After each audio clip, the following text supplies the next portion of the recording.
मेरा नाम पीएल मेहता है। पार्टीशन के टाइम पर मेरी उम्र 10.5 साल थी। हम लोग पाकिस्तान में डिस्ट्रिक्ट झेलम के रहने वाले हैं।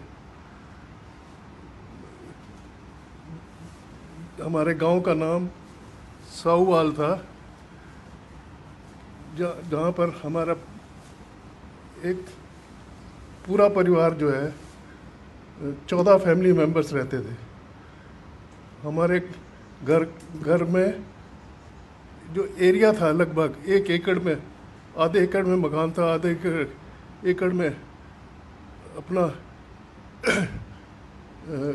गाय भैंस रखने के लिए जगह बनाई गई थी। पार्टीशन होने के बाद में मुझे नहीं पता था कि पार्टीशन में क्या होता है। जब वहाँ पर जुलूस निकला तो मैं भी उनके साथ हो लिया। वो पाकिस्तान जिंदाबाद के नारे लगाते रहे, मैंने भी लगाने शुरू कर दिए। मुझे मालूम नहीं था कि पार्टीशन होता क्या है। लेकिन कुछ समय बाद हमारे पिताजी के मित्र आए। उन्होंने कहा कि जी आप लोगों के ऊपर अटैक हो जाएगा, आसपास के गांव वाले जो है आपसे पैसा भी लूट ले जाएंगे और आपको मार भी देंगे। क्योंकि हमारा परिवार बहुत संपन्न परिवार था। उस समय हमारे पास 50,000 रुपया कैश और 5 किलो सोना था। हमारे पिताजी के एक मित्र थे सैयद, उन्होंने कहा जी आप लोग हमारे घर में आ जाइए, आपको मेरे घर में आओगे तो आपके ऊपर अटैक नहीं होगा। हम लोग उनके घर चले गए। फिर लोगों को कैंप ले जाने के लिए मिलिट्री ने आना शुरू कर दिया। मिलिट्री जब आई तो किसी ने हमारे पिताजी से कहा कि आपसे ये पैसे भी छीन लेंगे और आपका सोना भी ले जाएंगे। तो उन्होंने अपने मित्र के पास सारा पैसा और सोना रख दिया कि आप अगले दिन कैंप में हमें दे जाना, जो 12-14 किलोमीटर था वहाँ से। जब पिताजी कैंप में पहुँचे पूरे परिवार के साथ में, तो उन्होंने कहा ये आपके पैसा आपको मिलेगा नहीं, बिल्कुल एक पैसा नहीं आपको मिलेगा। लेकिन आप लोगों को ताज्जुब होगा, अगले दिन वो सुबह हमारे सोने से पहले उनका मित्र एक घोड़े के ऊपर खुद आया और एक घोड़े के ऊपर राशन लेकर 1 महीने का वो पिताजी के पास सारा सामान दे गया।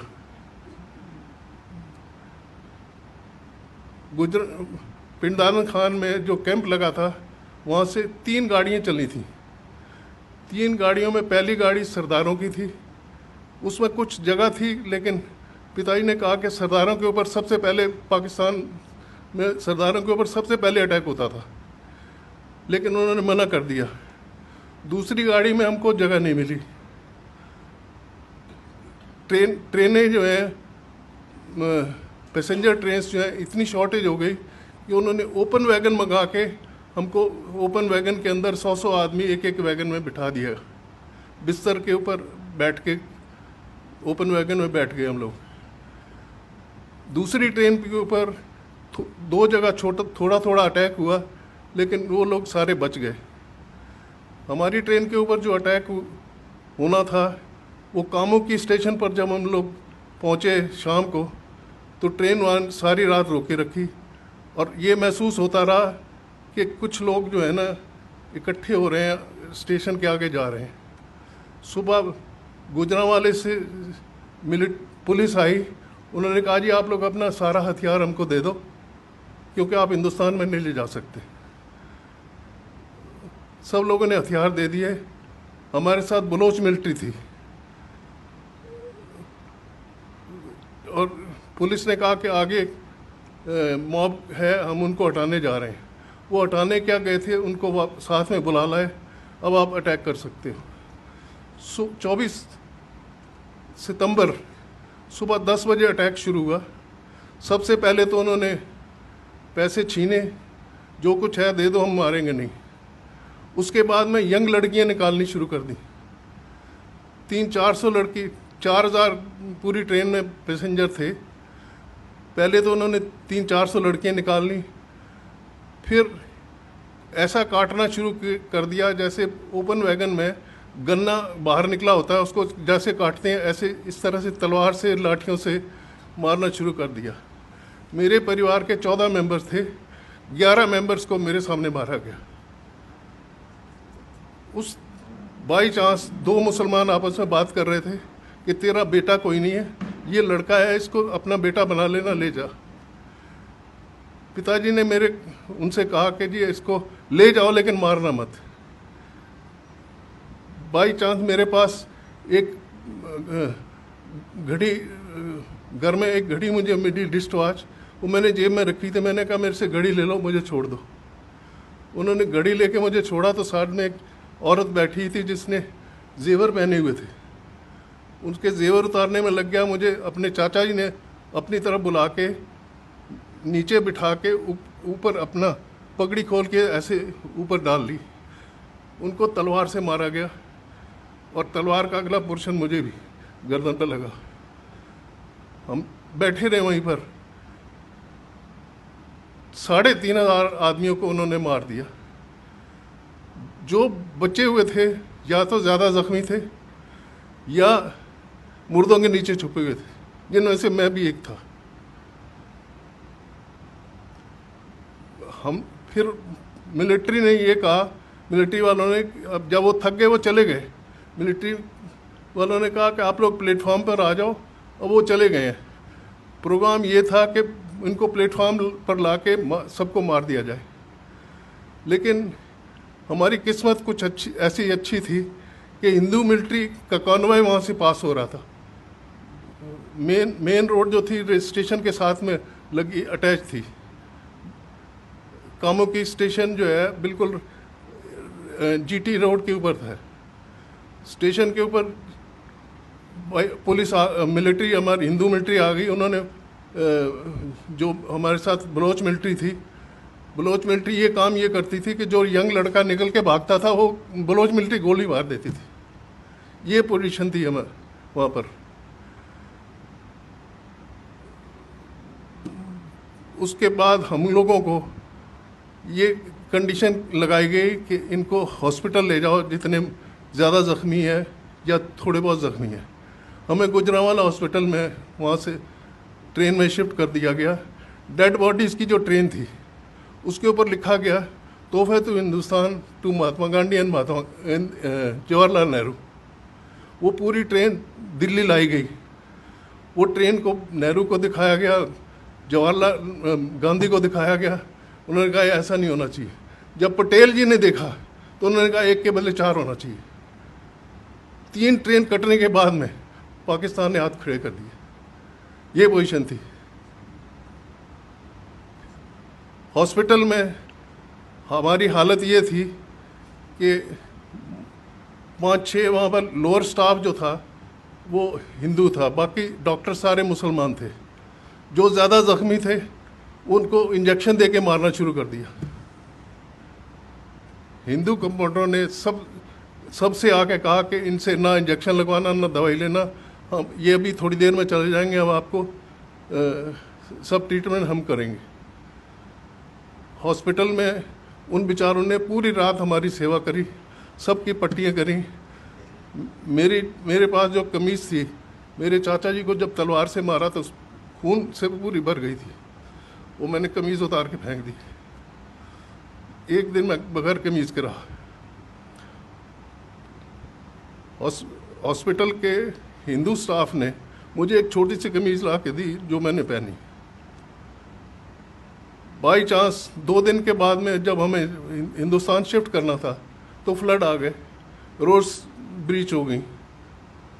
15 दिन हमको हॉस्पिटल में रहना पड़ा। हॉस्पिटल में हमको 1 रोटी सुबह और 1 रोटी शाम को मिलती थी, जिसके ऊपर दाल डाल के थोड़ी सी दे देते थे। लेकिन हमारी किस्मत थोड़ी सी ऐसी अच्छी थी कि 3-4 दिन के बाद में आरएसएस वालों को पता चला कि यहाँ पर ज़ख्मी आदमी आए हुए हैं। वो गोलियाँ चलते हुए, गोलियों के बीच में चलते हुए वो लोग हम लोगों के लिए कपड़े लेके आए, खाना लेके आए, और एक मुसलमान औरत जो है वो भी खाना बना के लाती थी। हम लोग कहते थे कि इसमें जहर होगा, ये हम नहीं लेंगे। इस वजह से 15 दिन रहने के बाद में फिर हमको ट्रकों में अमृतसर शिफ्ट किया गया। अमृतसर से हमारे मौसा जी जो थे उस समय एसपी पुलिस थे, अम्बाला के, हम लोग वहाँ आए। हम लोग जो है मेहता जो फैमिलीज़ हैं, हम लोग मियाल ब्राह्मण हैं।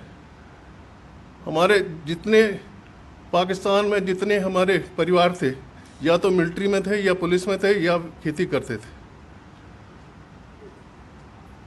आर्मी में हमारे पार्टीशन के बाद में भी हमारे डिस्ट्रिक्ट के 4 आर्मी जनरल्स रिटायर हुए हैं।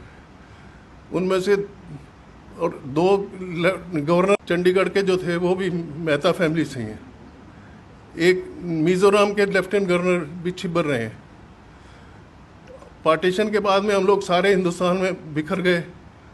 कुछ लोग व्यापार करने लगे, कुछ नौकरी करने लगे, लेकिन हम लोगों ने हार नहीं मानी। कुछ आप ये देखिए, पार्टीशन के बाद में भी हमारे आर्मी में या इंडस्ट्री में सब लोगों ने बड़ी मेहनत करके, मोहन मेकिन जो है वो भी मुयाल मेहता फैमिली से ही है। सिस्टोपिक एक कंपनी है दवाइयों की, जिनका टर्नओवर करीब 300-350 करोड़ है। उन्होंने प्रोफेसर थे चंडीगढ़ यूनिवर्सिटी में, उन्होंने अपनी कंपनी बना ली, उन्होंने दवाइयों की फैक्ट्री खोल ली। कुछ लोग फिल्म लाइन में चले गए, जैसे कि सुनील दत्त, उनका बेटा, और ओम प्रकाश, अनंत बख्शी, ये सारे मेहता फैमिली से बिलोंग करते हैं। हम लोगों ने यहाँ आने के बाद में किसी के आगे हाथ नहीं फैलाया। मैंने 15 साल की उम्र में कमाना शुरू किया था। आज मेरी उम्र 85 प्लस है और मैं अभी तक अपना बिजनेस हैंडल करता हूँ। और लेकिन पुरानी यादें भुला नहीं सकता। कश्मीर फाइल को देख के मुझे खुद महसूस होता था कि जो उनके साथ हुआ है वो हमारे साथ पहले हुआ था, उनके साथ अब हो रहा है। आप लोगों ने मेरी व्यथा सुनी, उसके लिए धन्यवाद। जो पार्टीशन के 3 आदमियों को मैं जिम्मेदार मानता हूँ, पंडित नेहरू, महात्मा गांधी और जिन्ना।